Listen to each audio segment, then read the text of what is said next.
Sebetulnya kurang tepat kalau kita menyebut matahari sebagai pusat tata surya kita. Di dekatnya ada area yang disebut barycenter atau pusat massa, jadi semua tergantung pada posisi masing-masing planet. Letak barycenter biasanya paling dekat dengan objek yang memiliki lebih banyak massa. Dan berhubung kita ada di bumi, pusat tata surya kita yang sebenarnya adalah matahari, tapi bukan di dalam pusatnya. Sedangkan bagi Jupiter, barycenter sebenarnya berada di luar permukaan matahari. Jupiter 318 kali lebih besar dari bumi, jadi keseimbangannya nggak sama. Semua planet nggak benar-benar berputar mengelilingi matahari, tapi mengelilingi pusat massa umumnya. Coba deh bayangin kamu lagi menyeimbangkan pensil di ujung jarimu. Kamu harus meletakkannya tepat di tengah supaya nggak timpang sebelah. Karena massa pensil terdistribusi secara merata, kita akan lebih gampang mengasumsikan kalau segala sesuatu memiliki mekanisme keseimbangan yang sama, terutama di luar angkasa. Tapi gimana kalau kamu menyeimbangkan palu di ujung jari kakimu? Kalau salah posisi, bisa-bisa jarimu malah akan cenat-cenut ketimpa palu. Nah, barycenter yang sebenarnya berada di dekat kepala palu, jadi nggak benar-benar ada di tengah handle-nya. Barycenter bumi dan matahari juga seperti palu ini. Pusat massanya kurang lebih berada di tengah objek. Kalau matahari berputar mengelilingi bumi, maka planet kecil kita ini harus sebesar matahari atau malah lebih jumbo lagi. Belum lagi planet lain di tata surya juga harus berotasi di sekitar bumi. Tapi di zaman kuno, orang-orang cerdas selalu mengira kalau semua objek berputar mengelilingi bumi. Mereka menyebutnya sebagai model geosentris, dan mereka menganggapnya logis karena benda langit di atas sana kelihatan mengelilingi bumi. Matahari dan bulan memainkan peran penting dalam sejarah manusia, dan kita cuma bagian kecil dari alam semesta ini. Di zaman Yunani kuno dan abad pertengahan, orang-orang pintar memakai model geosentris untuk mempelajari ruang angkasa. Baru pada abad ke-16, model tersebut berubah. Pada masa itu, mereka belum bisa ngebayangin kalau objek lain di tata surya kita mengelilingi matahari. Dan mereka belum punya pengetahuan yang memadai untuk mendukung semua ini. Bumi nggak bisa menjadi pusat tata surya karena ukurannya kurang besar. Agar kondisinya sesuai dengan ukuran yang sangat besar, evolusi kehidupan di dalamnya pasti akan berlainan. Kita mungkin gak akan terlalu bergantung pada oksigen. Sejumlah hewan seperti paus dan lumba-lumba bisa menahan nafas selama berjam-jam. Mereka juga bisa tidur di bawah air. Jadi, manusia yang hidup di bumi seukuran matahari akan memiliki paru-paru khusus dan gak perlu terus-menerus menghirup udara. Dengan kata lain, kehidupan tumbuhan akan terbatas, cuma akan ada sedikit semak di sana-sini. Meski di dunia ini ada triliunan tumbuhan, penyumbang oksigen terbesar kita adalah alga di lautan. Dengan lautan yang begitu luas, ganggang di dalamnya bisa memompa keluar udara yang kita hirup. Oksigen di bumi nggak akan begitu melimpah, tapi mekanisme pernafasan kita mungkin tergantung pada karbon dioksida, gas yang juga lazim ditemukan di planet lain. Kalau suhu bumi memanas, airnya akan langka dan kita cuma akan menemukan di bagian tertentu seperti puncak gunung. Suhu tanah akan terlalu terik bagi organisme yang hidup di atasnya. Nggak ada lagi perbedaan musim. Ukuran matahari yang cukup besar sudah bisa menyuplai energi yang kita perlukan. Tapi karena bumi akan sangat besar, matahari cuma akan menjadi benda langit biasa yang memancarkan panas. Kita akan terus-terusan ngerasain suhu ngebul seperti tinggal di dalam microwave. Kondisi siang dan malam akan berlainan dan hujan akan jarang turun. Karena intinya banyak menghasilkan panas, gempa dan gunung berapi kemungkinan akan terus meletus. Permukaannya akan menjadi dataran panas berselimut magma merah yang terus mengalir. Planet ini akan berubah menjadi planet merah yang sebenarnya. Tapi kalau lanskapnya sama seperti di bumi, area di dekat pegunungan mungkin bisa menyelamatkanmu. Pegunungan masih akan tertanam di intinya, dan bahkan akan lebih baik begitu daripada cuma mengambang di tanah. Sejumlah puncak gunung bahkan bisa 100 kali lebih tinggi dari gunung Everest. Ngarai bisa saja sangat curam, hingga Palung Mariana cuma akan terlihat seperti retakan kecil. Hewan juga akan punya kebiasaan dan penampilan yang berlainan. Hewan berdarah dingin harus menyerap sinar matahari seminimal mungkin agar tubuhnya nggak kebakar. Mereka harus terus bermigrasi untuk nyari air di tempat yang jauh. Burung bisa terbang ratusan kilometer saat bermigrasi, jadi kita akan melihat kawanan burung kecil yang terbang cepat di udara. Tapi karena gravitasi bumi akan sangat kuat akibat ukurannya yang sangat besar, hewan terbang perlu tulang yang lebih ramping dan inti yang lebih tipis untuk terbang. Yang kondisinya sangat aman sebetulnya mikroorganisme. Makhluk ini bisa hidup dalam suhu dan tekanan ekstrim, serta bisa hidup tanpa oksigen untuk sementara waktu. Malam akan sangat gelap, karena nggak ada bulan yang memantulkan sinar matahari. Bulan kemungkinan besar akan berada di seberang posisi matahari bersinar. Jadi, satelit ini akan selamanya melayang-layang di langit. Kecepatan rotasi bumi paling ngebut berada di khatulistiwa. Jadi kalau semua planet dan matahari berputar mengelilingi bumi, rotasi kita nggak akan begitu signifikan. Pola cuaca baru nggak akan menyuburkan tanaman. Evolusi manusia akan berbeda dari sekarang. Kita mungkin akan lebih pendek dan lebih kekar karena gravitasi bumi sangat kuat. Dan karena suhunya melonjak, kita perlu tinggal di gua-gua di seluruh dunia. Organisme yang terkuat akan bermigrasi ke pegunungan. Kita mungkin akan punya perjalanan evolusi yang sama seperti sekarang ini, tapi ciri fisik lainnya mungkin akan berbeda. Pigmen kita juga kemungkinan akan berlainan untuk melawan panas. Rubah gurun punya telinga besar untuk mendengar pemangsa dan untuk menurunkan suhu tubuhnya di tengah gurun yang terik. Mungkin saja kita juga punya telinga yang lebih besar untuk tujuan yang sama. Kita juga akan jauh lebih kuat. Tulang kita akan menebal dan sulit dipatahkan. Gravitasi merupakan salah satu komponen utama untuk mengembangkan kepadatan tulang dan massa otot. Artinya, kita nggak akan perlu alat untuk berburu. Sehingga, kemunculan zaman perunggu dan peradaban modern seperti yang kita kenal akan tertunda. Dengan sedikit vegetasi, manusia nggak perlu berdiri tegak untuk nyari pemangsa di sekitarnya. Kita juga nggak akan menjadi pelari tercepat, tapi kita akan cukup kuat melawan sekawanan serigala aneh. Kalau bumi berukuran super, kemungkinan akan ada banyak spesies manusia yang menjelajahi daratan di area terpencil. Beberapa spesies manusia akan tumbuh dan berkembang menjadi pemikir cerdas saat ini, tapi sebagiannya akan tetap sama. Beberapa makhluk dari masa lalu akan tetap ada dan nggak berubah. Hiu sudah ada sejak era dinosaurus. Mereka nggak perlu berubah bentuk atau beradaptasi karena dominasinya. Hewan lain akan tetap sama karena terisolasi. Pulau Galapagos menampung banyak hewan unik karena mereka telah sekian lama hidup terpisah. Tanpa adanya pemangsa yang terus-menerus mengintai di sekitar mereka, hewan-hewan ini pun tidak takut pada manusia. Mega bumi yang baru akan memiliki area seluas Asia yang dipenuhi dengan hewan-hewan terisolasi. Penampilan semua hewan ini akan tetap sama persis seperti saat pertama kali muncul.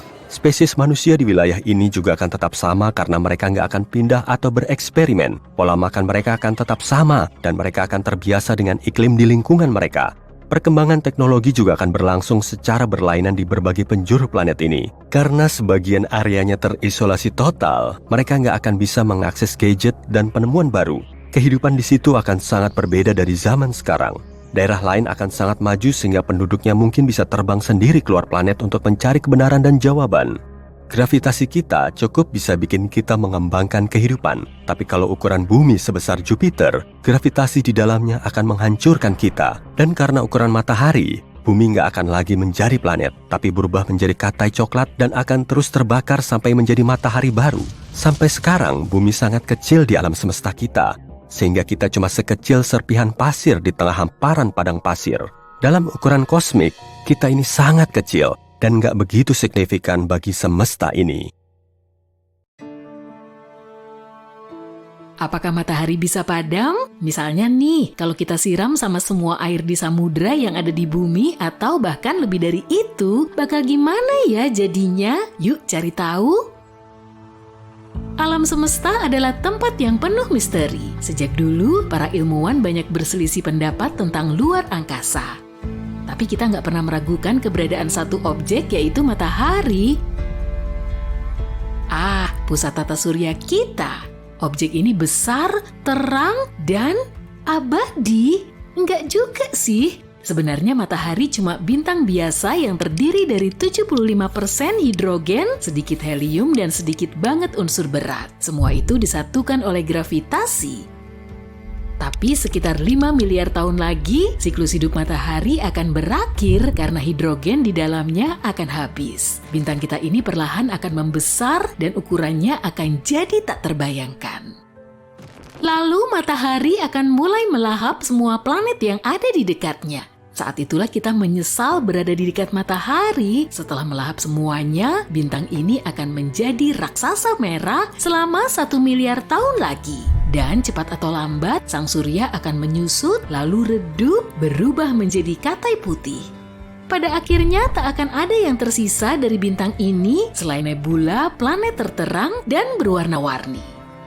Tapi nggak usah takut, sekarang matahari ada di pertengahan siklus hidupnya. Bintang ini terbentuk sekitar 4,5 miliar tahun lalu, yang berarti sisa hidupnya masih selama itu juga. Untungnya kita lahir saat matahari sedang pada masa terbaik dan paling stabil, jadi nggak ada alasan untuk khawatir. Tapi, coba kita bayangin skenario yang berbeda. Yuk! Gimana kalau kita percepat siklus hidup matahari dengan bantuan air? Coba kumpulin semua air di bumi, lalu kita siram matahari. Tapi kita butuh ember dulu nih, bukan yang ini ya. Kita butuh ember yang super duper besar.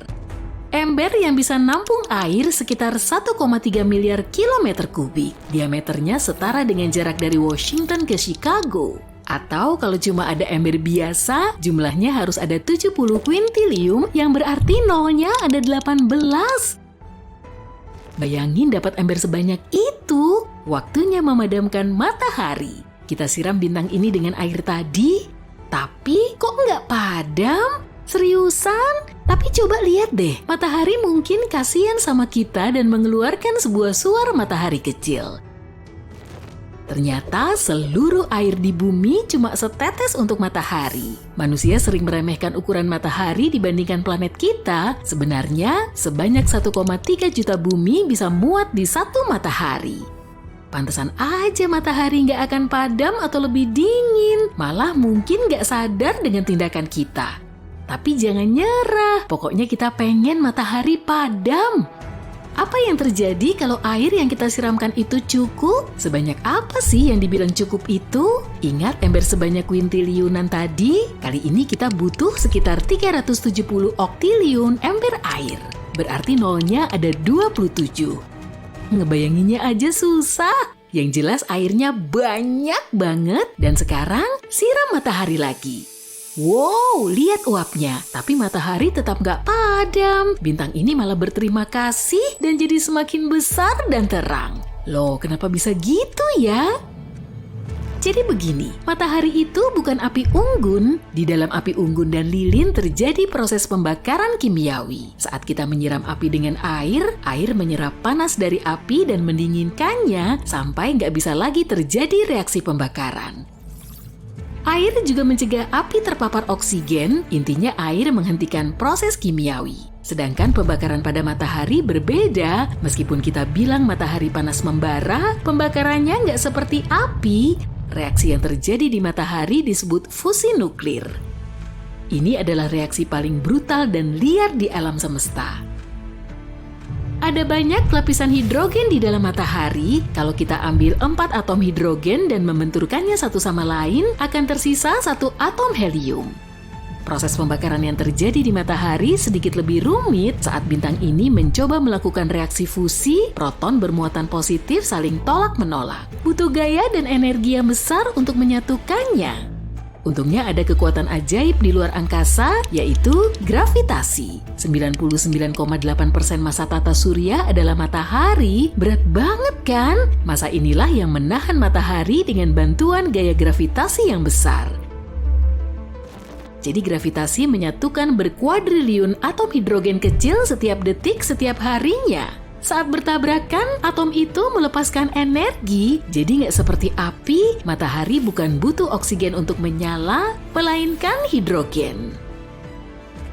Kita tahu kalau rumus kimia air adalah H2O, artinya air terdiri dari atom hidrogen dan oksigen, jadi air seperti bahan bakar untuk matahari. Ini bagai memadamkan api dengan bensin. Selain itu, massa tambahan dari air malah bikin matahari lebih berat. Hal itu membantu kinerja gravitasi. Ditambah lagi, proton akan saling bertabrakan dengan lebih cepat. Berkat ini, sintesis akan semakin cepat.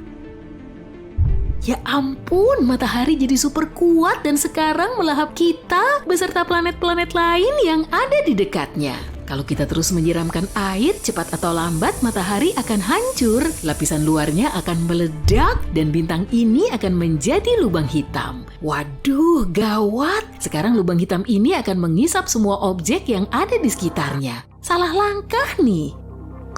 Ayo kita ulang lagi dari awal deh, karena udah jelas percobaan air kita gagal. Satu suar kecil matahari kedengarannya jauh lebih baik kita kembali ke matahari yang normal dan tenang. Tapi kayaknya kita melupakan sesuatu nih. Bagaimana kondisi bumi sekarang setelah airnya dikuras habis?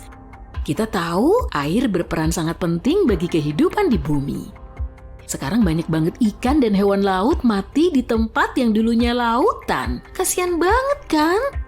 Makhluk-makhluk laut dalam nggak bisa bertahan menghadapi perubahan tekanan sedrastis itu. Alga dan koral juga menjadi kering. Tunggu, bukannya alga dan koral menghasilkan 50-80% oksigen di bumi ya? Ups, waktunya pakai masker oksigen nih. Terus gimana keadaan di daratan? Sekarang semuanya jadi daratan sih, tapi kamu ngerti lah. Wow, daratannya jadi panas banget. Ini udah pasti. Kalau nggak ada laut, berarti nggak ada awan atau hujan. Sekarang kebakaran hutan terjadi di mana-mana. Hewan-hewan harus kabur dan meninggalkan habitat mereka. Tapi mereka juga nggak akan bisa nemuin rumah baru karena semua tumbuhan akan mengering dengan cepat. Nggak ada lagi tempat untuk hidup di bumi. Kini bumi menjadi seperti gurun besar, tapi manusia udah ribuan tahun tinggal di gurun kan? Mungkin mereka tahu gimana caranya? Jawabannya enggak. Mereka yang tinggal di gurun juga butuh minum. Jelas keadaan di bumi sangat kacau. Semua yang masih bertahan hidup saling berebut tetesan air terakhir. Itu pun kalau ada makhluk yang masih hidup, sekeras apapun mereka berjuang, nasib mereka udah jelas. Laut menyerap banyak sekali karbon dioksida dan panas dari matahari. Laut juga menyebarkan panas ke seluruh bumi sehingga nyaman dihuni. Dan begitu laut hilang, suhu akan naik dengan cepat hingga minimal 121 derajat Celcius. Apa mungkin sebuah planet punya nggak cuma satu atau dua, melainkan banyak matahari? Yuk kita bayangkan apa yang akan terjadi pada kita kalau matahari tiba-tiba memutuskan untuk pecah jadi beberapa bintang kecil. Dalam pencarian planet mirip bumi di seluruh alam semesta, para ilmuwan telah menemukan bahwa sistem dengan 2 atau bahkan 3 bintang sebenarnya tidak terlalu langka. Bahkan banyak yang punya planet di zona layak huninya. Hampir setengah dari planet-planet ini bisa menampung kehidupan. Pengen banget rasanya lihat matahari terbenam di sana. Para ilmuwan bahkan mengatakan matahari kita tidak selalu kesepian dan bisa saja punya bintang pendamping yang disebut Nemesis. Mereka memperhatikan bahwa kepunahan massal di bumi terjadi setiap 27 juta tahun. Ini seperti sebuah siklus. Jadi, mereka beralih ke bintang-bintang untuk mencari tahu apa alasannya. Kemudian mereka berasumsi bahwa penyebabnya adalah bintang yang meninggalkan matahari kita sejak lama, tapi masih memengaruhi kita. Nemesis bisa ditemukan sekitar 1,5 tahun cahaya dari kita. Kedengarannya mungkin dekat ya, tapi itu hampir 24 triliun kilometer loh. Pasti seru naik mobil ke sana, cuma butuh 50 juta tahun kok. Nah, setiap kali melewati orbitnya, Nemesis bisa memengaruhi awan Oort. Awan Oort adalah area di sekitar tata surya kita tempat komet terbentuk. Keberadaannya belum terbukti, tapi para ilmuwan lumayan yakin tentangnya. Jadi, komet terbentuk di dalam awan ini dan kemudian masuk ke tata surya. Meski sangat jauh, bintang kedua dalam sistem ini bisa punya pengaruh yang besar. Tapi gimana kalau ada sistem dengan 4 bintang atau bahkan lebih? Apa mungkin?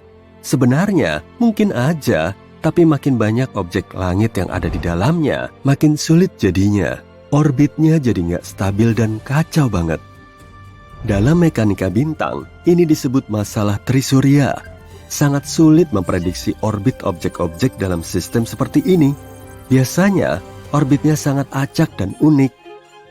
Isaac Newton adalah orang pertama yang menyadarinya. Dia mencoba menerapkan penemuan gravitasinya ke bumi, bulan, dan matahari. Dia pun kesulitan.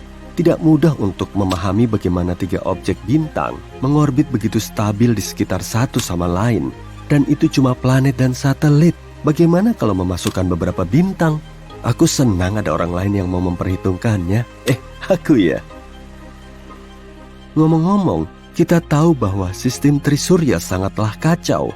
Tapi gimana kalau sistem dengan lebih banyak bintang? Itu amat sangat langka. Pada tahun 2021, NASA menemukan sistem 6 bintang. Itu nggak masuk akal. Yang pasti, nggak ada planet di dalamnya. Tapi siapa tahu, mungkin kelak kita bakal nemu sistem seperti itu juga. Di dunia seperti itu, tarian gravitasinya sangat kompleks. Dibutuhkan kondisi yang sangat spesifik untuk menyatukan semuanya. Itu kayak berjalan di seutas tali di atas jurang. Dengan mengingat semua ini, coba bayangkan apa yang akan terjadi kalau matahari tiba-tiba berubah jadi beberapa bintang kecil. Hohoho, kita butuh simulasi yang sangat mendetail. Atau kita mungkin butuh belasan simulasi untuk bisa membayangkannya. Karena kalau enggak, kita cuma punya beberapa opsi. Opsi pertama, kita membagi matahari menjadi 5-10 matahari kecil. Sekarang, kita sebar semuanya berdekatan. Semua matahari ini akan menghancurkan sistem kita dalam beberapa jam aja. Yap, semua sistem bintang, termasuk milik kita, bergerak konstan melintasi alam semesta. Jadi, semua bintang akan segera saling bertabrakan. Tabrakan ini akan mengarah pada terbentuknya supernova. Sistem kita bakalan berubah jadi nebula yang indah dan warna-warni. Bagi kita, itu akan terjadi hanya dalam beberapa menit. Kita bahkan gak sempat merasakan apapun. Dan semua planet di tata surya lama akan segera berubah jadi debu antariksa yang berkilau. Tapi itu bukan pilihan terbaik kan? Kita lihat apa ada opsi lain. Opsi kedua, karena nggak bisa ditaruh saling berdekatan, coba kita atur sejauh mungkin. Kalau ini yang terjadi, semua bintang itu bakalan pergi begitu aja. Dadah! Gaya gravitasi bintang-bintang itu terlalu lemah untuk menyatukan semuanya. Semua matahari itu akan meninggalkan tata surya, terbang ke angkasa luar dengan arah yang acak. Setelah itu, planet-planet lainnya akan keluar dari orbitnya, termasuk planet kita yang malang tentunya. Kita akan menjadi planet pengembara. Awalnya, kita bahkan gak sadar bumi sudah keluar dari orbitnya. Dan kita gak sempat melakukan apapun sampai cuaca jadi dingin banget. Sungguh akhir yang menyedihkan dan puitis. Yang pasti, hasil dari kedua opsi tadi kayaknya menyedihkan ya. Oh, oke, kita masih punya opsi terakhir. Masalah utama kita adalah kita membuat tiap bintang kecil ini punya massa yang sama. Tapi lihat saja semua sistem multibintang yang telah kita temukan ini. Kita bisa lihat bahwa tak satu pun kelihatan seperti sekelompok bola bercahaya. Sebaliknya, ada beberapa bintang besar di sana, dan sisanya yang kecil mengorbit di sekitarnya. Jadi, gimana kalau 2 bintang besar dan 2 bintang kecil? Bakalan gimana bumi nantinya? Orbitnya akan menjadi sangat tidak stabil. Kita bakal terguncang-guncang. Pasti nggak nyaman banget. Kita tahu bakalan gimana hasilnya. Karena mungkin ini terdengar gila, ini pernah terjadi satu kali. Yap, sekitar 70.000 tahun lalu, sebuah bintang tunggal mengunjungi tata surya kita. Itu adalah Katai Merah bernama Scholz. Katai Merah adalah bintang yang sangat kecil dan dingin. Tapi, kalau menurutmu 7.700 derajat Celcius itu termasuk dingin sih.